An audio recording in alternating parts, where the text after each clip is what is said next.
Hello everyone, कैसे हैं आप लोग। दोस्तों, आज की वीडियो में हम क्लास 12th केमिस्ट्री में सल्फर के ऑक्सी अम्लों के नाम, उनके सूत्र, उनकी संरचना एवं उनकी ऑक्सीकरण अवस्था को पढ़ेंगे, है ना। तो दोस्तों, आपकी जानकारी के लिए आपको बता देता हूं, यदि आपको 5 नंबर पक्के करने हैं तो इस वीडियो को पूरा जरूर देखें, क्योंकि दोस्तों ये मोस्ट इंपॉर्टेंट क्वेश्चन है। और ऐसा ही क्वेश्चन आता है कि सल्फर के ऑक्सी अम्लों के नाम, सूत्र, संरचना एवं ऑक्सीकरण अवस्था लिखिए। तो दोस्तों ये हमारे लिए इंपॉर्टेंट क्वेश्चन है।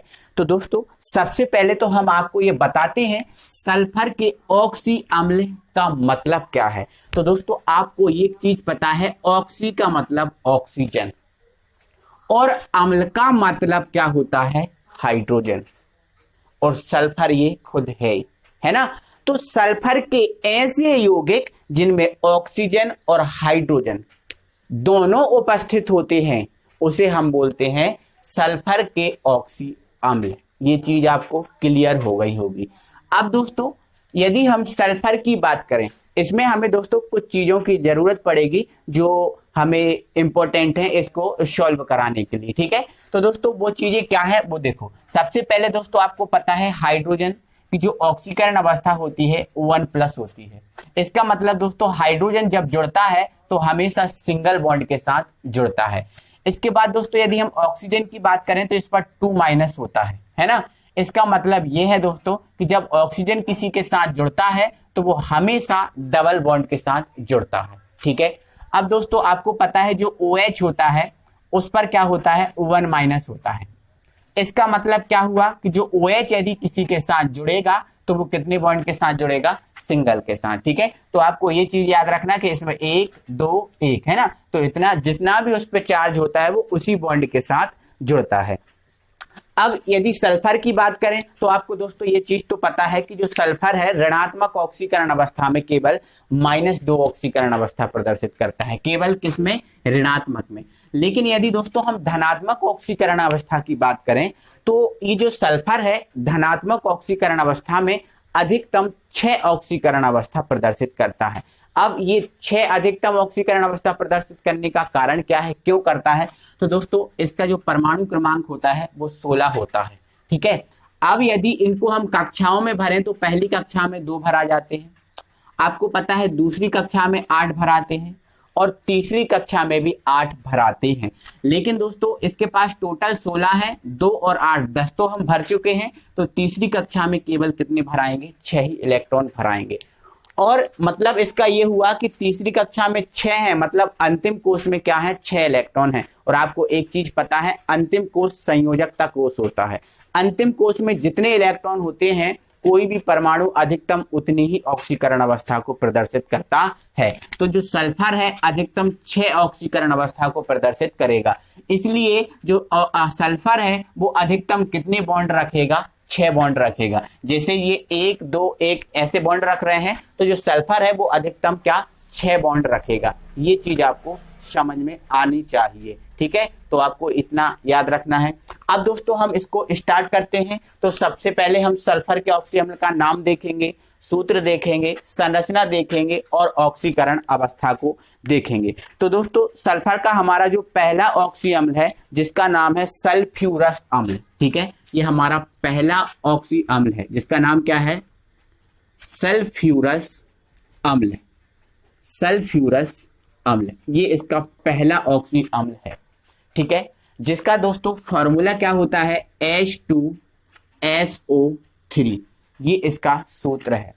हमें बनानी है संरचना। संरचना का दोस्तों सिर्फ इतना सा मतलब रहता है कि इसमें जितने तत्व हैं उनको सबको अलग अलग कर दो और जिस बॉन्ड से जो जुड़ रहा है उसको उस बॉन्ड से जोड़ दो। मतलब संरचना का सीधा साधा मतलब ये, इनको सबको अलग अलग कर दो। ये संरचना का सीधा साधा मतलब है, ठीक है। तो आपको दोस्तों एक चीज तो पता है, हम सल्फर के ऑक्सी अम्ल पढ़ रहे हैं तो हमारा जो केंद्रीय परमाणु है वो क्या है, सल्फर है। मतलब हमें जोड़ना सबको किससे है, H और O को सबको किससे जोड़ना है, S से जोड़ना है। किससे, S से जोड़ना है। तो आइए इसको समझते हैं, ठीक है। तो सबसे पहले हमने दोस्तों ये लिख दिया S। आपको पता है O कितने हैं, 3 O हैं, कितने हैं, 3 O हैं, ठीक है। तो देखो एक O को हमने ये जोड़ दिया, लेकिन आपको तो पता है O डबल बॉन्ड के साथ जुड़ता है, तो हमें O को सिंगल बॉन्ड नहीं डबल बॉन्ड के साथ जोड़ना पड़ेगा। एक ऊपर जोड़ दिया, एक O को हमने डबल बॉन्ड के साथ नीचे जोड़ दिया। तो देखो ऑक्सीजन बैलेंस है, क्योंकि ऑक्सीजन की ऑक्सीकरण अवस्था 2 होती है, तो ये 2 बॉन्ड लगे हैं, यहां से ऑक्सीजन दोनों तरफ बैलेंस है। हमें S की संयोजकता अधिकतम कितनी करनी है, 6 करनी है। अब हमारे पास एक O और 2 H और बच रहे हैं, ठीक है। एक O और हमारे पास कितने H बच रहे हैं, 2 H बच रहे हैं, ठीक है। तो आप इसको समझो, देखो एक H को हमने ये जोड़ दिया, H की बॉन्डिंग एक होती है तो ये जोड़ दिया, ठीक है। एक H को हमने ये जोड़ दिया, कोई दिक्कत। अब हमने देखा कि S की संयोजकता 6 हो गई, देखो 2 3 4 5 और ये 6 है ना। H की एक होती है, सब बैलेंस है। अब यहाँ पर लेकिन हमारा जो O है वो एक बच गया। अब हम O को यदि अलग से जोड़ेंगे तो S की जो संयोजकता है मतलब बॉन्डेज 6 होते हैं वो बिगड़ जाएंगे। तो इस स्थिति में क्या करें, इस स्थिति में आप दोस्तों क्या कर सकते हो, कोई भी H के साथ आप O को लगा सकते हो, तो क्या बन जाएगा, ये OH बन जाएगा। और OH कितने बॉन्ड के साथ जुड़ता है, एक के, तो ये एक के साथ जुड़ गया, कोई दिक्कत नहीं होगी। आई होप कि आपको ये पूरा समझ में आ गया होगा। अब हम यदि ऑक्सीकरण अवस्था की बात करें तो ऑक्सीकरण अवस्था निकालने के लिए जिसकी हमें निकालनी होती है उसको X मान लेते हैं, इतना आपको पता होगा। तो दोस्त ये इधर दिख रहा है क्या, हाँ ठीक है। हमें किसने H2SO4 में S की निकालना है, H2SO4 में S की निकालना है। तो H की आपको पता है 1 है, तो 1 लिख लिया, इंटू कितना है 2। अब प्लस S की निकालना है तो X मान लो, प्लस O की -2 होती है तो ये -2 इंटू कितना है 4, ठीक है, बराबर क्या हो गया 0। इसको सॉल्व कर लो, 2x माइनस का कितना हो जाएगा, ये गुणा कर लेंगे 8 बराबर 0। 8 में से 2 को घटा दो, कितना बच जाएगा 6, कितना बच जाएगा 6 बच जाएगा, ठीक है। इसको इस तरफ ले जाओ तो x बराबर कितना आ जाएगा, प्लस का 6 आ जाएगा, क्या आ जाएगा प्लस का 6। सॉरी दोस्तों थोड़ी सी मिस्टेक है, H2SO3 है, यहाँ पर H2SO3 है, ठीक है। तो यहाँ पर आपको 3 तो ये 6 हो जाएगा, ठीक है। 6 में से 2 घट जाएंगे तो क्या बच जाएगा 4, तो ये यहाँ पर इस तरफ आएगा तो ये प्लस का 4। तो इसकी जो ऑक्सीकरण अवस्था निकली है वो क्या है, प्लस का 4। Any problem. नेक्स्ट है हमारा सल्फ्यूरिक अम्ल, दूसरा जो ऑक्सी अम्ल है जिसका नाम है सल्फ्यूरिक अम्ल। अब देखो अभी हमने क्या लिखा, सल्फ्यूरस अम्ल, अब हम लिख रहे हैं सल्फ्यूरिक अम्ल, ठीक है, जिसका फॉर्मूला होता है H2SO4, ये इसका फॉर्मूला है ना। तो हमें क्या बनाना है, संरचना। तो हमें देखो इसके जैसा है, बस इसमें 3 है और इसमें कितना है 4 है, ठीक है। तो सेम संरचना बन जाएगी, इसमें O कितने हैं 4 हैं, तो एक इसके साथ जोड़ देंगे तो 4 हो जाएगा।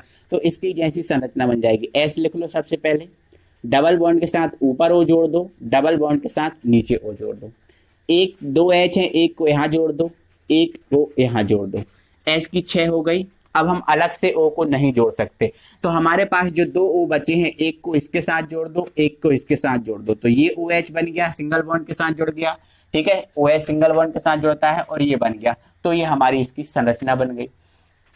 अब यदि ऑक्सीकरण अवस्था की बात करें तो जैसे हमने इसकी ऑक्सीकरण अवस्था निकाली है ना, उसी प्रकार से हम इसकी ऑक्सीकरण अवस्था भी निकाल सकते हैं, ठीक है। इसमें कितना था 3 था, इसमें कितना है 4, तो इसकी जो ऑक्सीकरण अवस्था निकलेगी दोस्तों वो कितनी निकलेगी, +6। आपको मैंने निकालना बता दिया है और 11th में आप सीख कर आए होंगे, आपको बहुत अच्छे से आती होंगी, ठीक है।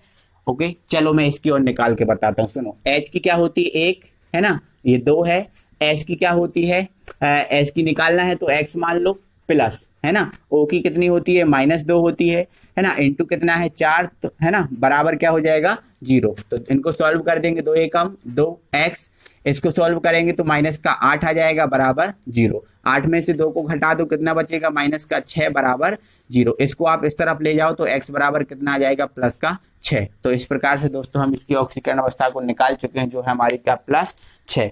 अब दोस्तों नेक्स्ट है हमारा थायोसल्फ्यूरिक अम्ल। नेक्स्ट हमारा क्या है, तीसरा हमारा है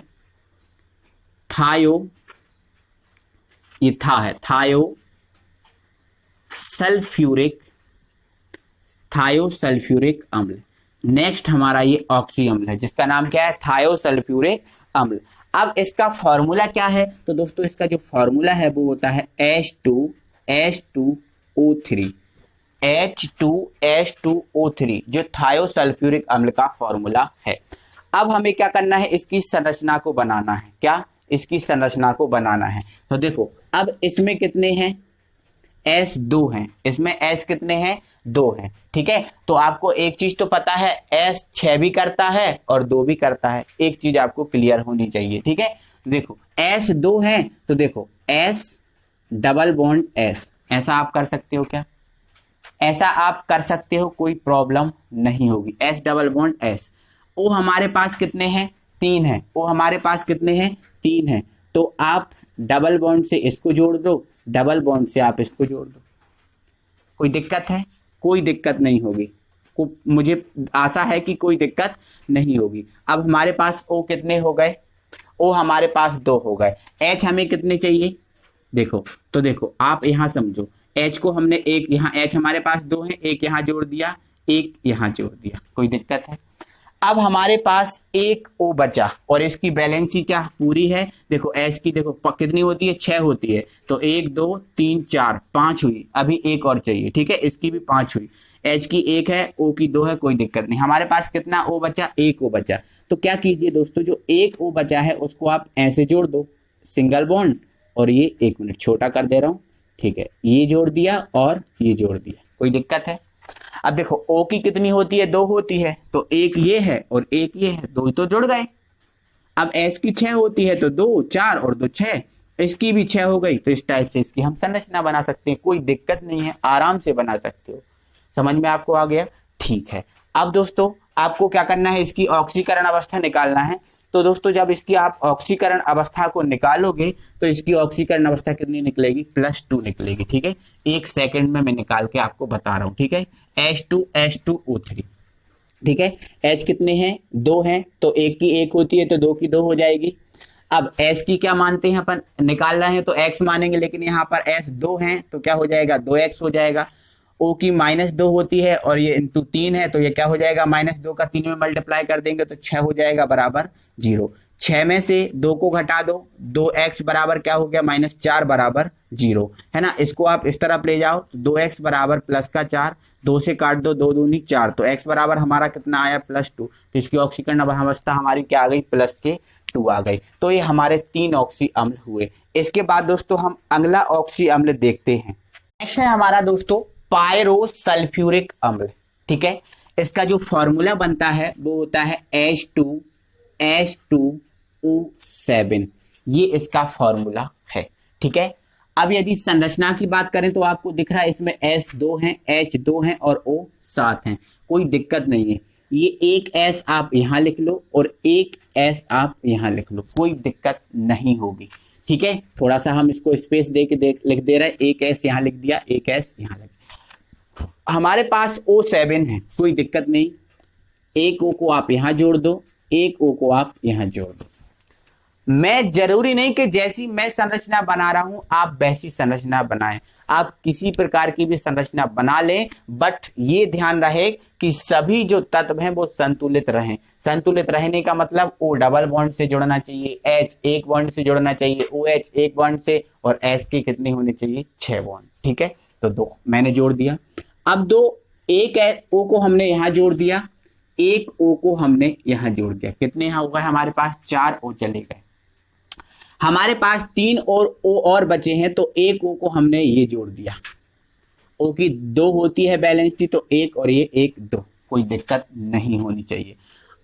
अब हमारे पास देखो 1 2 3 4 5 O को हमने जोड़ दिया। अब हमारे पास H कितने हैं, केवल 2 हैं। ठीक है, तो एक यहां जोड़ दो, एक यहां जोड़ दो। O भी हमारे पास जो 2 बचे हैं, तो O और H को जोड़ के क्या बना दो आप, OH, तो ये OH बन गया और ये OH बन गया।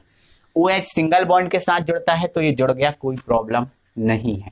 ठीक है, O डबल बॉन्ड के साथ, OH एक बॉन्ड के साथ, OH एक बॉन्ड के साथ, S की 6 होती है, तो 2 4 5 6, कोई दिक्कत नहीं, पूरा बैलेंस है, बन गया। अब यदि मैं इसकी ऑक्सीकरण अवस्था की बात करूं तो ऑक्सीकरण अवस्था को मैंने दोस्तों निकालना आपको बता दिया है। इसकी ऑक्सीकरण अवस्था जब निकालोगे तो निकलेगी +6, ठीक है। अब दोस्तों हमारा जो 5वां ऑक्सी अम्ल है जिसको बोलते हैं पर ऑक्सी सल्फ्यूरिक सल्फ्यूरिक अम्ल, पर ऑक्सी सल्फ्यूरिक अम्ल, ठीक है, जिसका फॉर्मूला होता है H2S2O7 O8, है ना। सेम इसके ही है, केवल इसमें 7 O है, इसमें 8 O है। एक O को बस जोड़ना है, हमारी संरचना इसकी तैयार हो जाएगी। तो सेम पहले इसको तैयार कर लो, एक O को जोड़ने की तो हम सेटिंग कर ही लेंगे, ठीक है। तो ये S लिखा, ये S लिखा, ये डबल बॉन्ड के साथ ऊपर जोड़ दिया, इसमें भी जोड़ दिया, ये डबल बॉन्ड के साथ साइड में जोड़ दिया, इसमें भी जोड़ दिया। अब हमने देखा ये OH को जोड़ दिया, इसमें हमने ये OH को जोड़ दिया। अब हमारे पास हमने क्या देखा कि हमने एक O को यहां जोड़ दिया इससे, अब हमारे पास एक OH और बच रहा है, ठीक है। तो कितनी अच्छी बात है यार भाई, कितनी अच्छी बात है।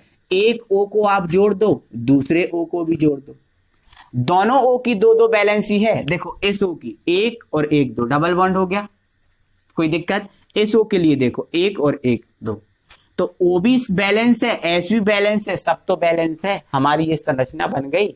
कोई दिक्कत है, कोई परेशानी है? कोई दिक्कत नहीं होगी, क्योंकि इसके ही जैसा तो हमने इसको किया। कोई अलग से हम लेकर आए क्या? बिल्कुल नहीं लेके आए भाई, ये तो सही है, ऐसा ही आपको करना है।